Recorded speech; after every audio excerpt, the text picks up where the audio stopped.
চলন্ত ভ্যানের রড ভেঙে সড়কে ছিটকে পড়ার পর বাস চাপায় প্রাণ গেল স্বামী, স্ত্রী ও চালকসহ ৩ জনের। ৫ জুন সকালে সিরাজগঞ্জ এনায়েতপুর আঞ্চলিক সড়কের বেলকুচি উপজেলার মেঘুল্লা বাসস্ট্যান্ড এলাকায় এই দুর্ঘটনা ঘটে। নিহতরা হলেন আজুগড়া এলাকার মোতালেব হোসেন, তার স্ত্রী ফজিলা খাতুন এবং অটো ভ্যান চালক নুরুল ইসলাম।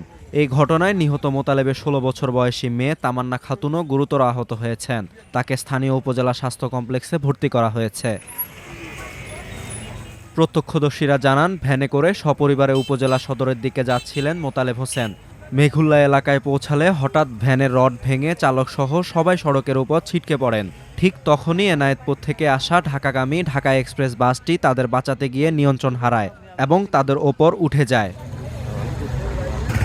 এতে ঘটনাস্থলেই ভ্যান চালক নুরুল ও যাত্রী ফজিলা খাতুন মারা যান, আর হাসপাতালে নেয়ার পথে মারা যায় মোতালেব হোসেন। বেলকুচি থানার ভারপ্রাপ্ত কর্মকর্তা জানান, নিহতদের লাশ উদ্ধার করা হয়েছে, সেই সঙ্গে বাসটি উদ্ধার করে পুলিশ হেফাজতে নেওয়া হয়েছে।